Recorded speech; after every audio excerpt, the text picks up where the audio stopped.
If you walked into room 204 at Westbrook Community College on any given Tuesday or Thursday, you would notice her right away.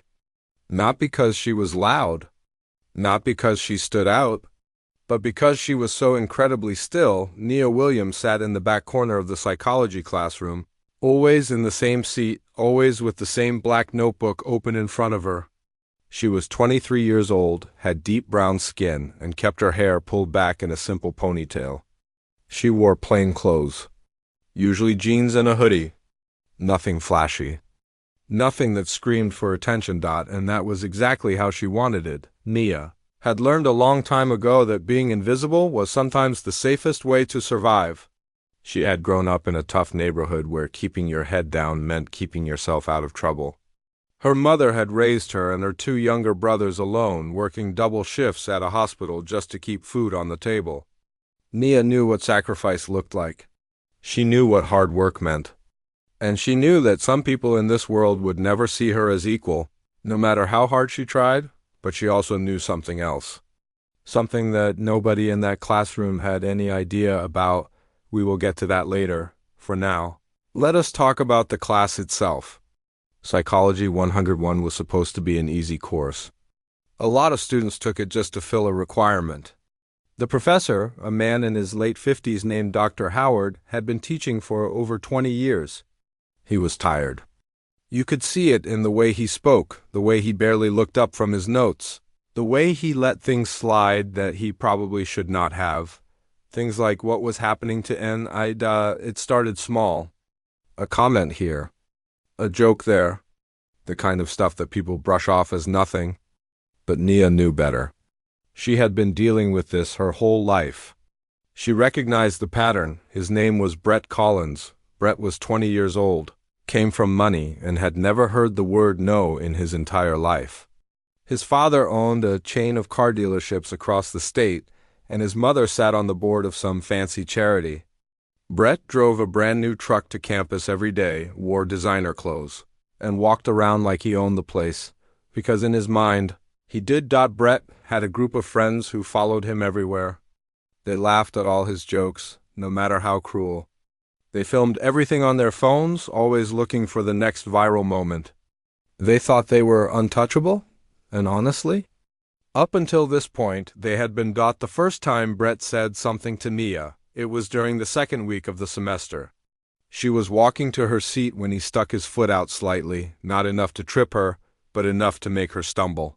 "Watch where you're going," he said with a smirk. Nia said nothing. She just kept walking. His friends laughed. Dr. Howard did not even look up. After that, it became a regular thing. Brett would make comments whenever Nia walked past. Sometimes they were about her clothes. Sometimes they were about her hair. Sometimes they were about her skin. He never said anything too direct. He was smart enough to keep it just vague enough that if anyone called him out, he could say he was just joking, but Nia knew what he really meant.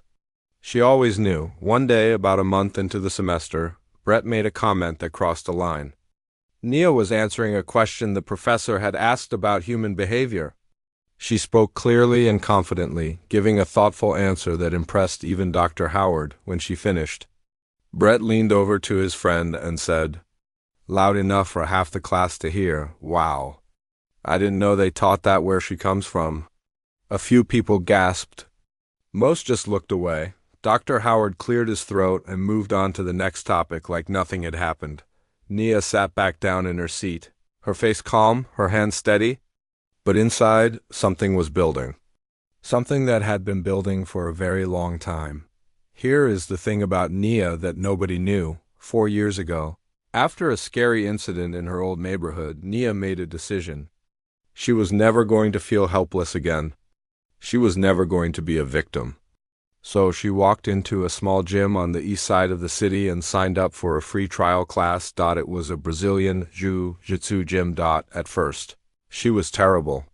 She did not know how to move. She did not know how to breathe. She got submitted over and over again by people half her size. But she kept showing up, day after day, week after week, month after month. Something inside her clicked. Jitsu is not about being the biggest or the strongest. It is about leverage.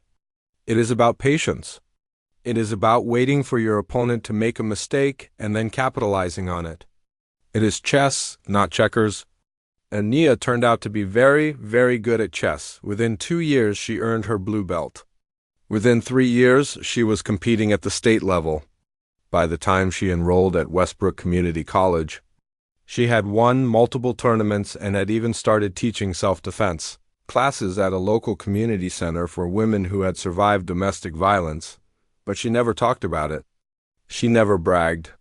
She never posted about it on social media. That was not who she was. Nia believed that true strength was quiet. It did not need to announce itself. It did not need validation from others. It just existed, ready to be used when the time was right. And so, every time Brett made a comment, every time his friends laughed, every time Dr. Howard looked the other way, Nia stayed silent. Not because she was scared, not because she was weak, but because she was patient. She was waiting. The semester went on, and Brett got bolder. He started making comments directly to her face. He would walk past her desk and knock her books to the floor. He would take pictures of her without her permission.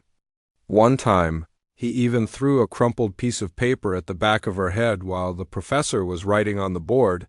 His friends thought it was hilarious. Other students started to feel uncomfortable. But nobody said anything.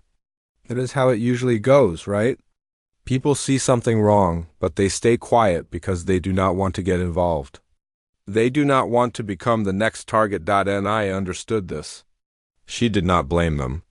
She knew how the world worked, but she also knew that eventually Brett was going to push too far. People like him always did. They got so used to getting away with things that they started to believe they could get away with anything, and that is when they made mistakes. Nia could feel it coming. The energy in the room was shifting. Brett was getting more aggressive. His jokes were getting meaner. His actions were getting more physical. It was only a matter of time before something happened. She just did not know when. What she did know was this: when that moment came, she would be ready. She had spent 4 years preparing for it. 4 years of training her body and her mind. 4 years of learning how to stay calm under pressure, how to control her emotions, how to wait for the perfect moment. Brett Collins had no idea who he was messing with, and very soon he was going to find out. It was a Thursday afternoon in early November, the kind of day where the sky was gray and the air felt heavy, like something was about to happen. Nia remembered thinking that morning that she should have stayed home. She had a weird feeling in her gut, the kind of feeling you get when your body knows something your mind has not figured out yet, but she went to class anyway. She had perfect attendance, and she was not about to let some bad feeling change that. The classroom was louder than usual when she walked in. A group of students near the window were talking about some party that had happened over the weekend. Dr. Howard was not there yet. His coffee mug sat on his desk, still steaming, which meant he had stepped out for something and would be back soon. Nia walked to her usual seat in the back corner. She set her bag down, pulled out her notebook, and started reviewing her notes from the last class. She had a test coming up next week, and she wanted to be prepared. That is when she heard them. Brett and his crew walked in like they always did, loud, obnoxious, taking up space like they owned the room. There were 4 of them total. Brett was the leader, obviously. Then there was Kyle, a tall guy with red hair who laughed at everything, Brett said. Danny was shorter, always wearing a backwards cap, and he was the one who usually had his phone out recording. The last one was Trevor, who was quieter than the others but still went along with whatever the group did. They sat in their usual spot, a few rows ahead of Nia and to the left. Brett glanced back at her as he sat down. He had that look on his face, the one that said he was bored and looking for entertainment. I kept her eyes on her. Notebook. A few minutes passed. Dr. Howard still had not come back. The classroom chatter continued. Nia could hear Brett and his friends talking, but she was not really listening. She had learned to tune them out a long time ago. Then Kyle said something that caught her attention. "Yo, you should go say hi to your girlfriend back there." Brett laughed. "Nah, she's not my type. Too quiet." I like girls who actually talk. Maybe she doesn't talk because she's scared of you, Danny said, already pulling out his phone. She should be, Brett replied. And then he stood up. Nia felt her body tense, but she did not look up. She kept her eyes on her notes, her pen still in her hand. She focused on her breathing, just like she did before a competition. In through the nose, out through the mouth. Stay calm. Stay ready. She could hear Brett's footsteps getting closer. The classroom got quieter. Other students noticed what was happening. Some looked over. Most looked away. Brett stopped right next to her desk. He was so close she could smell his cologne. It was too strong, like he had bathed in it. Hey, he said. And I did not respond. I'm talking to you. Still, nothing. Brett let out a laugh, but there was an edge to it now. He did not like being ignored. He was used to people paying attention to him, reacting to him, giving him what he wanted. Nia's silence was a challenge, and he did not handle challenges well. What's the matter? He continued. Cat got your tongue? Or do they not teach manners where you come from? A few of his friends snickered. Danny had his phone up now, recording everything. Nia finally looked up. Her face was calm, completely neutral. She looked Brett right in the eyes and said nothing. Just looked at him, like he was not even worth a response that made him angry. You think you're better than me? Brett's voice got louder. You sit back here every day acting all high and mighty, like you're too good to talk to anyone. Who do you think you are? Nia still did not say anything, but she shifted slightly in her seat, a small movement that nobody else noticed. She was adjusting her position, getting ready. Just in case, Brett leaned down, putting his hands on her desk, getting right in her face. I asked you a question. Hey, maybe we should chill, Trevor said from across the room. He sounded nervous. This was going further than usual. Brett ignored him. His eyes were locked on Nia. You know what your problem is? You think because you stay quiet, you're safe. But you're not. You're in my world now. And in my world, I do whatever I want. He reached out and flicked her notebook off the desk. It fell to the floor, pages scattering. A few students gasped. Someone whispered something, but nobody moved. Nobody stepped in. Nia looked at her notebook on the floor, then back up at Brett. Her expression had not changed. She was completely still, like a statue, and that drove Brett crazy. What, you're not going to do anything? He laughed, but it was a harsh sound. You're just going to sit there like a little... He did not finish the sentence. Instead, he did something that would change everything. Later, when people talked about what happened, they would say it was like watching a car crash in slow motion. You could see it coming, but you could not stop it. You could only watch. Brett reached out and put his hands around Nia's throat. It was not a hard grip at first. He was laughing, playing it off like a joke. His friends were filming. He looked back at them with a big grin on his face like he was performing for an audience. Let's see if you can breathe, he said, squeezing slightly. The classroom went dead silent. Even the students who had been looking away were now staring. This had crossed a line. Everyone knew it. Even Brett's friends looked uncomfortable, though Danny kept his phone up. Still recording, Nia's hands were flat on her desk. Her body was still. Her eyes were open, looking straight ahead. To anyone watching, it might have looked like she was frozen. Scared, helpless. But if you looked closer, you would have seen something else. Something in her eyes. A shift, a calculation. Like a computer processing information at lightning speed. Brett squeezed a little harder, still laughing. What's wrong? Nothing to say now? 5 seconds, that is how long it took. 5 seconds for everything to change? Nia moved so fast that later, people would argue about what actually happened. Some said she grabbed his wrist. Some said she twisted her body. Some said Brett just flew through the air on his own. Here is what really happened. In one smooth motion, Nia grabbed Brett's right wrist with her left hand. She controlled his grip, breaking the seal around her throat. At the same time, she stood up from her chair, rotating her body to the outside of his arm. Before Brett could even process what was happening, she had stepped through, positioned her hips under his arm, and executed a perfect standing arm lock. Brett's elbow was suddenly bent the wrong way. Not broken. Not yet. But close. Very close, he screamed. It was not a tough guy scream. It was not the sound of someone trying to act cool. It was a raw, primal scream of pain and shock. The kind of sound you make when your brain cannot understand what is happening to your body. Nia controlled his weight perfectly, using leverage instead of strength. She guided him down to the floor, transitioning smoothly into a position on top of him. She had one knee on his chest, one hand still controlling his arm. He was completely immobilized. The whole thing took maybe 5 seconds. Maybe less. Brett was on the ground, tears already forming in his eyes, his face twisted in pain and confusion.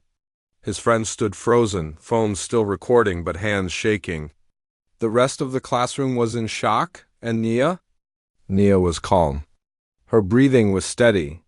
Her face showed no anger, no fear, no satisfaction. Just focus. Complete and total focus. She looked down at Brett and spoke for the first time. "If you ever put your hands on me again," she said quietly, "I will break it. Do you understand?" Brett was crying now. Actually crying. In front of everyone. In front of the cameras. Yes. Yes, I understand. Please let go. Please. Nia held the position for just a moment longer, making sure the message was clear. Then she released him and calmly stood up. She straightened her hoodie, picked up her notebook from the floor, and sat back down in her seat. The entire classroom was silent. Nobody moved. Nobody spoke. Nobody could believe what they had just witnessed. Brett was still on the floor, sobbing, cradling his arm.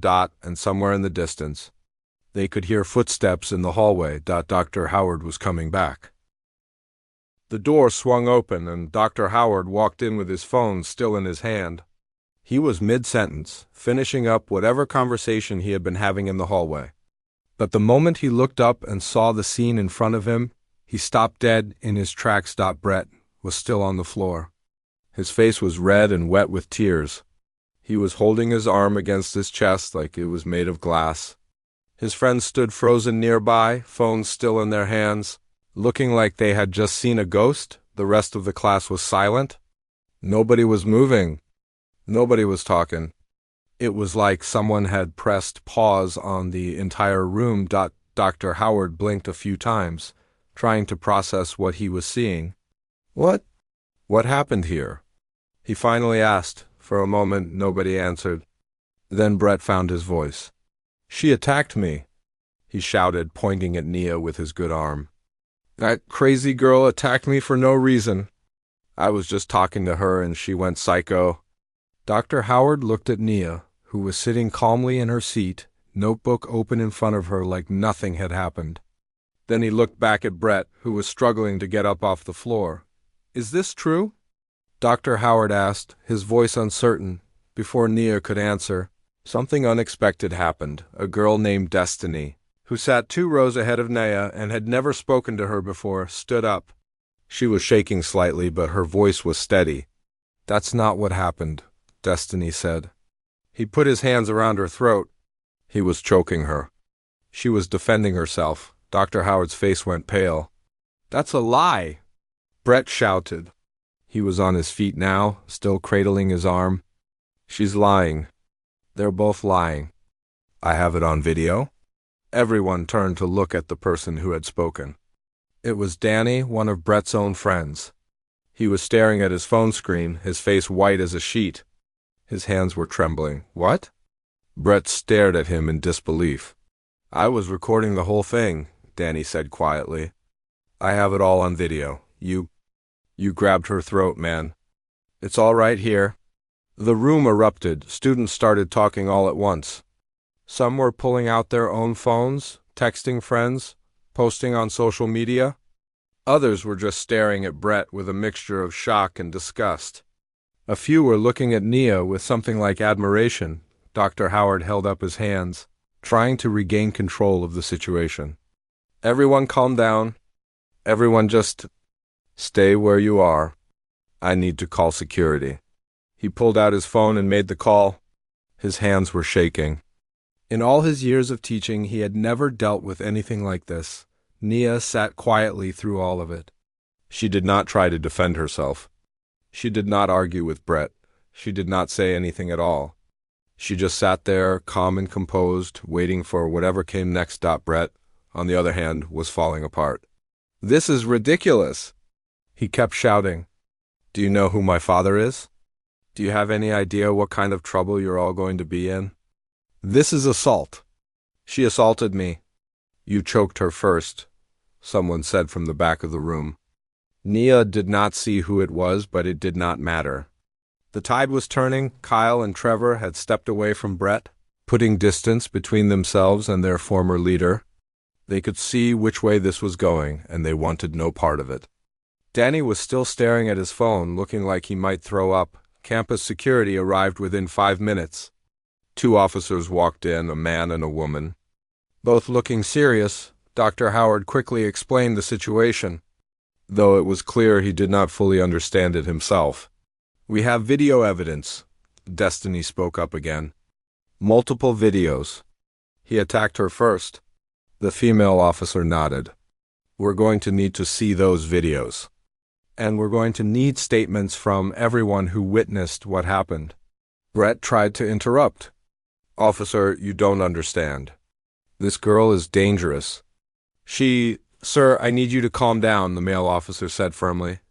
"We're going to sort this out, but right now I need everyone to cooperate." They separated Brett from the rest of the class, taking him to one side of the room. The female officer approached Nia. "Are you okay?"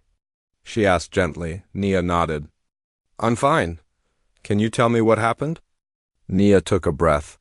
When she spoke, her voice was calm and clear. "He came over to my desk. He was harassing me, saying things he's been saying all semester. Then he put his hands around my throat and started squeezing. I defended myself. That's it. That's it." The officer studied Nia's face for a moment. She had seen a lot of things in her years on the job, and she knew what trauma looked like. But this young woman in front of her did not look traumatized. She looked peaceful, like she had been through worse and come out the other side. "You've had training," the officer said. It was not a question. Nia nodded. "Brazilian Jiu-Jitsu?" 4 years. The officer allowed herself a small smile. "Good for you." Over the next hour, the classroom became an investigation scene. Officers took statements from every student who had witnessed the incident.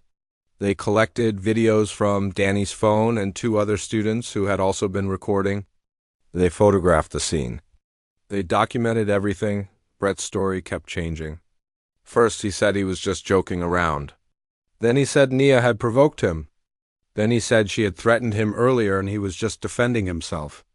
Each version contradicted the last, and each version was contradicted by the video evidence. The videos were damning. You could clearly see Brett approaching Nia's desk. You could see him leaning over her, getting in her face. You could see him reach out and put his hands around her throat. You could see him laughing while he did it, and then you could see Nia move fast, precise, controlled. You could see Brett hit the ground. You could see him crying and begging. There was no ambiguity. There was no question about what had happened or who was at fault. By the end of the hour, Brett was being escorted off campus by security. He was told not to return until further notice. His friends were questioned and released, but they were warned that they might face disciplinary action as well. Dr. Howard stood in the corner of the room, looking like a man who had just watched his career flash before his eyes. Several students had already told the officers about the months of harassment that Brett had subjected Nia to. They had told them how Dr. Howard had witnessed many of these incidents and done nothing. The professor was going to have a lot of questions to answer. As for Nia, she was free to go. The officers thanked her for her cooperation and told her that someone from the administration would be in touch. They assured her that she had done nothing wrong. She had been attacked, and she had defended herself. That was her right. I gathered her things and walked out of the classroom. The hallway was quiet. Most students were still in class, unaware of what had just happened. But that would not last long. News traveled fast, especially news like this. She stepped outside and took a deep breath of cold November air. The sky was still gray. but somehow it did not feel as heavy as it had that morning. Something had shifted. Something had changed. Her phone buzzed in her pocket. She pulled it out and saw a notification from social media. Someone had already posted one of the videos. It had been up for less than 30 minutes and already had thousands of views. Nia stared at the screen for a moment. She had never wanted attention. She had never wanted to be famous. She had just wanted to go to school, get her degree, and build a better life for herself and her family. But sometimes life has other plans. She put her phone away and started walking toward the parking lot. Whatever came next, she would deal with it. She had dealt with worse. She had survived worse. And for the first time in a long time, she did not feel like she had to be invisible anymore. Brett Collins had thought he was untouchable. He had thought his money and his family name would protect him from everything. He had thought he could do whatever he wanted to whoever he wanted without any consequences. He was about to learn just how wrong he was, because the video was not just going viral on campus. It was spreading across the entire internet. And by tomorrow morning, the whole world would know his name, but not for the reasons he had always imagined. By the next morning, the video had over 2 million views. Nia woke up to her phone buzzing nonstop. Notifications were flooding in faster than she could read them. Text messages from people she had not talked to in years. Friend requests from strangers. Mentions on social media from accounts she had never heard of. She sat on the edge of her bed and scrolled through some of the comments on the video. Most of them were supportive. "This is the most satisfying thing I've ever seen," he thought. He was tough until he met someone who actually knew how to fight. Queens protect themselves, period. That girl is my hero. But there were other comments too. Ugly ones. People defending Brett. People saying Nia had overreacted. People making racist remarks. People threatening her. Nia put her phone down and took a deep breath. She had known this was coming. Once something goes viral, you lose control of it. It belongs to the internet now, and the internet is not always kind. Her mother knocked on her bedroom door and poked her head in. She had already seen the video. One of her coworkers at the hospital had shown it to her during their shift. "How are you feeling, baby?" her mother asked. Nia shrugged. Okay. It's just a lot." Her mother sat down next to her on the bed. "I'm proud of you. You know that, right? You did what you had to do. You protected yourself." "I know, Mama. But this is going to get bigger before it gets smaller. You need to be ready for that." Nia nodded. She knew her mother was right. Meanwhile, across town, Brett Collins was dealing with a very different kind of morning. His father had driven down from their estate as soon as he saw the video. He was a big man with a red face and an expensive suit, and he was used to fixing problems with money and connections.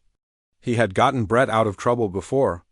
A speeding ticket here, a noise complaint there. Even that incident at summer camp when Brett was 15, the one that got swept under the rug, but this was different. This was public. This was everywhere. "Do you have any idea what you've done?"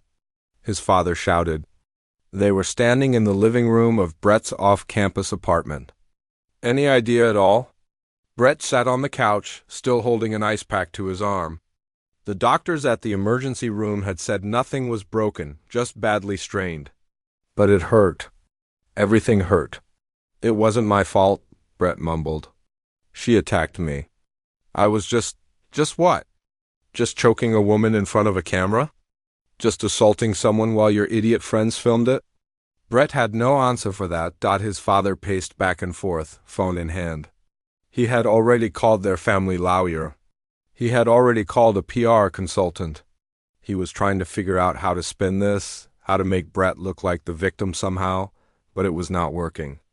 The video was too clear. The evidence was too damning. By noon, the story had been picked up by local news stations. By evening, it was national. Headlines were everywhere. College. Student goes viral after defending herself from attacker. Bully gets instant karma after choking. Classmate. Video shows woman using martial arts to stop assault. Brett's name was attached to every single one. His face was everywhere. Screenshots from the video showed him with his hands around Nia's throat, laughing. Other screenshots showed him on the ground, crying, begging for mercy. The contrast was devastating. His social media accounts were flooded with angry comments. People were tagging him, calling him out, demanding justice. Someone found his father's business page and started leaving one-star reviews. The hashtag #JusticeForNia started trending. Within 48 hours, Westbrook Community College released an official statement. Brett Collins had been expelled, effective immediately. He was banned from campus and prohibited from contacting any students or staff members involved in the incident. His friends did not escape either. Kyle, Danny, and Trevor were all suspended pending an investigation. The administration was looking into whether they had participated in the harassment leading up to the assault. Danny's video, which he had originally filmed to mock Nia, had become the key piece of evidence against all of them. The irony was almost poetic. Dr. Howard was also placed on administrative leave. Multiple students had come forward with complaints about his failure to address Brett's behavior throughout the semester. Some had emails they had sent him about the harassment, emails he had never responded to. Others had documentation of incidents he had witnessed and ignored. His 20-year career was hanging by a thread. As for Brett, the consequences were just beginning. The local police department announced that they were opening an investigation into the assault. Based on the video evidence and witness statements, Brett was facing potential criminal charges. His expensive lawyer could delay things, could file motions and request extensions, but he could not make the video disappear. Brett's father tried everything. He offered to make a donation to the college. He offered to pay for Nia's tuition. He even tried to contact Nia's family directly, hoping to settle things quietly before they went to court. Nia's mother answered that call. She listened politely to the offer, then said 4 words before hanging up. "My daughter is not for sale." The story kept growing. Reporters started digging into Brett's past. They found other incidents, other people he had bullied, other situations that had been covered up by his family's money. A girl from his high school came forward and said he had harassed her for an entire year. A former teammate from his lacrosse team said Brett had a reputation for being cruel to anyone he saw as weaker than him. The picture that emerged was not of a good kid who made one mistake. It was of a pattern, a lifetime of entitled behavior, a person who had never faced consequences for anything. Until now, Nia tried to stay out of the spotlight as much as possible. She declined most interview requests. She did not make any public statements. She just wanted to finish her semester and move on with her life, but the attention found her.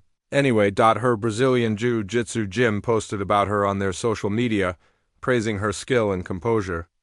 The post went viral too, and suddenly people wanted to know more about her training, her competitions, her story. Women from all over the country reached out to her. Some were survivors of harassment or assault. Some were mothers who wanted their daughters to learn self-defense.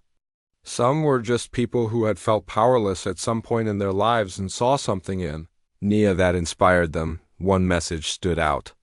It was from a woman named Gloria, who ran a nonprofit organization that helped survivors of domestic violence. "What you did was not just about you," Gloria wrote.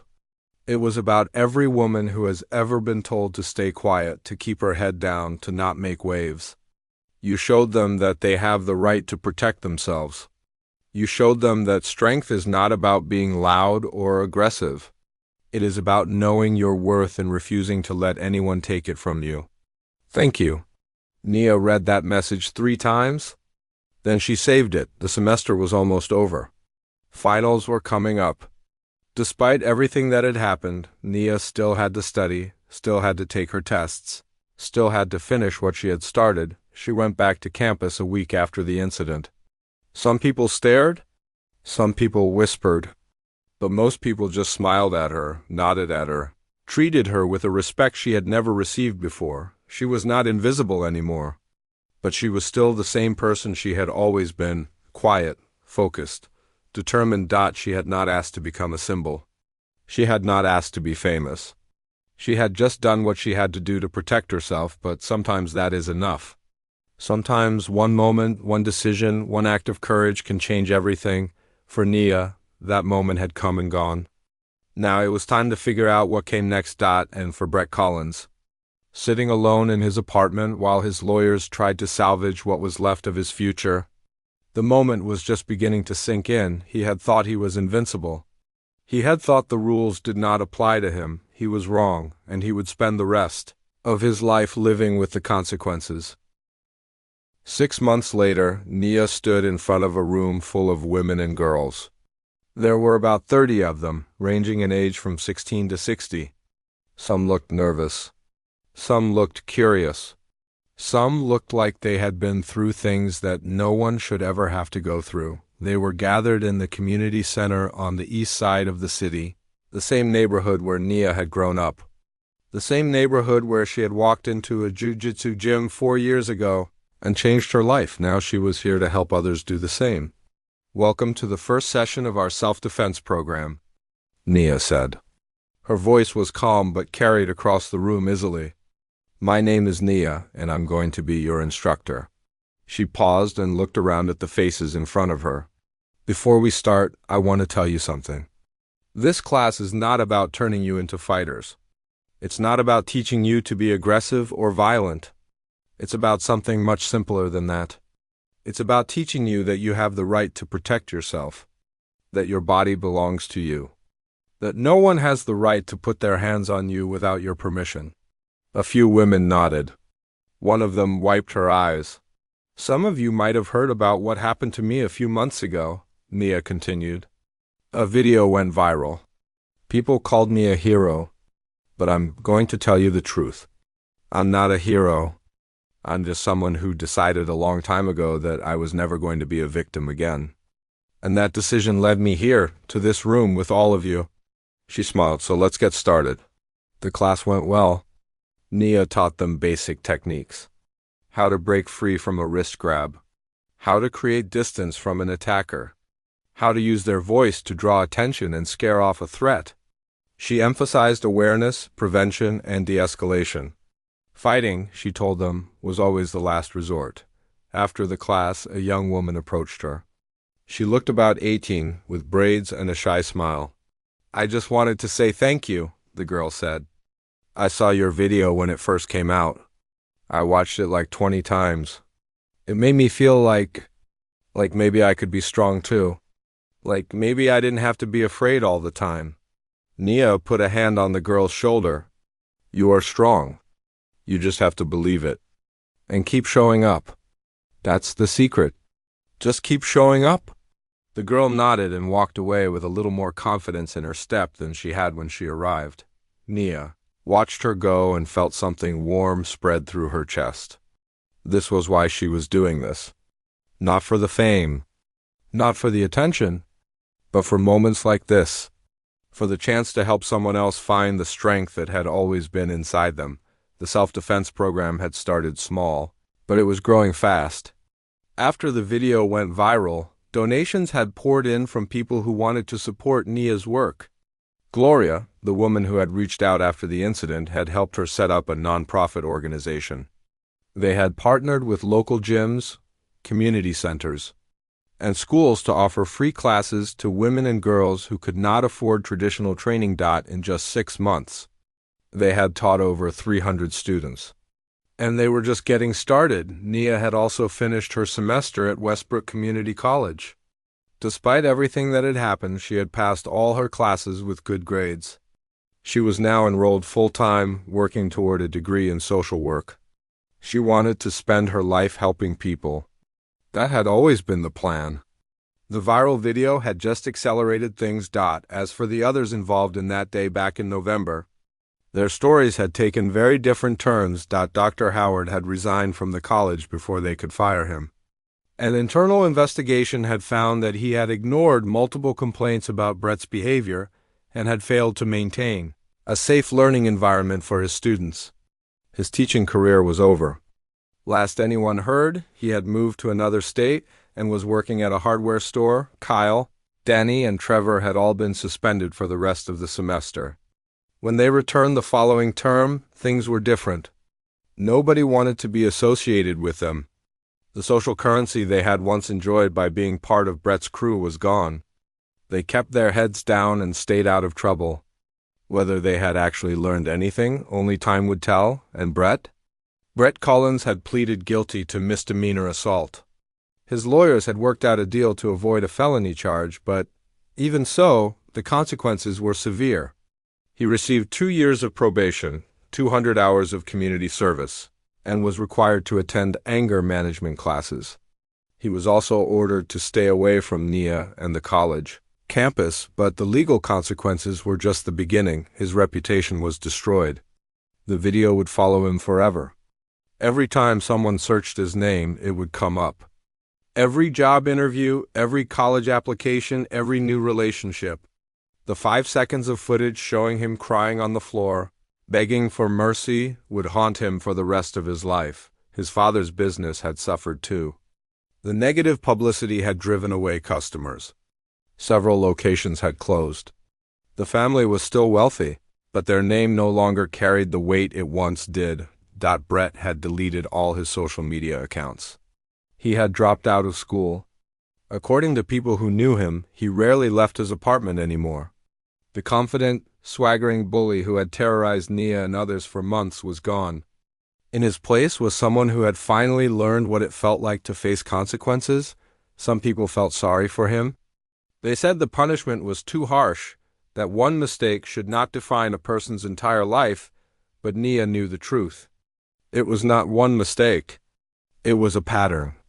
It was years of treating people like they were less than human. It was a lifetime of believing that rules did not apply to him. The video had not ruined Brett's life. Brett had ruined his own life. The video just made sure everyone could see it. One evening, about a year after the incident, a reporter reached out to Nia for a follow-up interview. She agreed, mostly because she wanted to promote the self-defense program and encourage more donations. The interview took place at the community center. The reporter asked about the program, about her plans for the future, about how her life had changed since that day in psychology class. Then, near the end, the reporter asked a question that made Nia pause. Looking back, is there anything you would have done differently? Nia thought about it for a long moment. No, she finally said. I spent a long time being quiet, being invisible, hoping that if I just kept my head down, people like Brett would leave me alone. But they don't leave you alone. People like that see your silence as permission. They see your patience as weakness. She took a breath. What happened that day was not something I planned. It was not something I wanted. But when he put his hands on me, I had a choice. I could let him hurt me, or I could protect myself. I chose to protect myself. And I would make that same choice 1,000 times over. The reporter nodded slowly. Any final message for people watching this?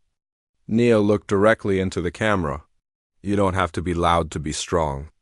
You don't have to be big to be powerful. Strength is not about how much noise you make. It's about knowing who you are, knowing what you stand for, and refusing to let anyone take that away from you. She paused. And if someone ever puts their hands on you, remember this, you have every right to defend yourself. Your safety matters.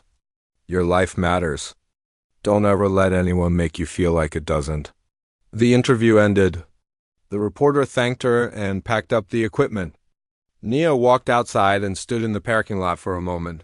Looking up at the evening sky, a year ago, she had been a quiet girl in the back of a classroom, just trying to get through the day. Now she was running a nonprofit, teaching self-defense, and inspiring people she had never met. Life was funny that way. Sometimes the worst moments lead to the best chapters. Nia took a deep breath of cool night air, smiled to herself, and walked to her car. She had work to do tomorrow. More classes to teach. More women to empower. More lives to change, and she could not wait to get started.